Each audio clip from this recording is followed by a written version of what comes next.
So dekat ayam ni dia punya pedas dia tu pun boleh tahan juga tau. Assalamualaikum, hari ni kita craving nak makan kambing. Jadi kita pergi ni lah, saudagar kambing bakar ni. So boleh makan dekat dalam, boleh makan kat luar. Tapi luar ni macam nice kalau lepak sini, suasana kampung. So ni suasana dalam kedai dia kambing sejuk lagi lepak dalam ni. Selamat datang. Okey, order makan apa Try menu baru kita tak? Menu baru, menu apa tu? Ni chicken platter. Ada Oh. untuk bulan kemerdekaan je. Berapa harga dia? Harga asal dia 150. Tapi untuk bulan kemerdekaan ni kita bagi RM99.90 je. Bolehlah buatkan saya chicken platter ni satu. Ada menu baru lagi satu. Ada menu baru lagi? Menu apa tu? Ni dia, crispy platter. Yang ni berapa harga dia? Harga dia ni RM42. Platter ni ada apa?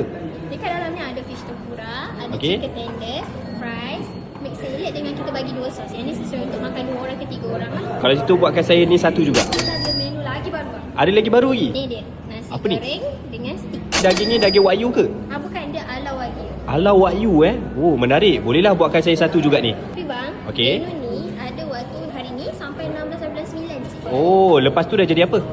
Tak ada dah. Oh, dah tak ada dah? Menu lain je. Oh, menu lain ada lagi lah. Oh, okey. Kalau macam tu, itu saja saya nak order. Okey, terima kasih. Crispy platter, Crispy platter. Okey, baik. nasi goreng stick, Oh, ni nasi goreng stick. Okey, wah siap Malaysia. chicken platter. Chicken platter. Okey, terima kasih bang Ni dia chicken platter So ada banyak jenis ayam dalam ni Ada pasta, salad dan juga wedges. Dia punya ayam dia ni. Bismillahirrahmanirrahim. So dekat ayam ni dia punya pedas dia tu pun boleh tahan juga tau. Lepas tu ada rasa manis-manis sikit. Memang nice lah makan. Nak makan dia punya chicken grill Bismillahirrahmanirrahim.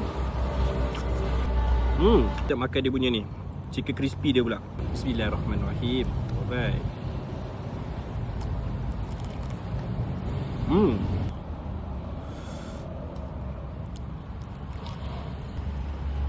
Ni dia crispy plate. Kita makan fish and chip dulu. Bismillahirrahmanirrahim.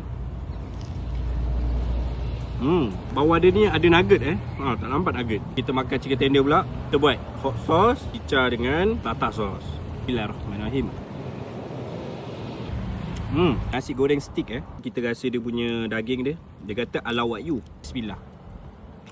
Lembut. Kita nak makan dia punya nasi goreng dia Bismillahirrahmanirrahim. Nasi goreng ni macam nasi goreng cili padi Alright guys, kalau nampak menarik nak cuba, boleh weh saudagar kambing dekat Jalan Kebun Shah Alam. So guys, makan dulu.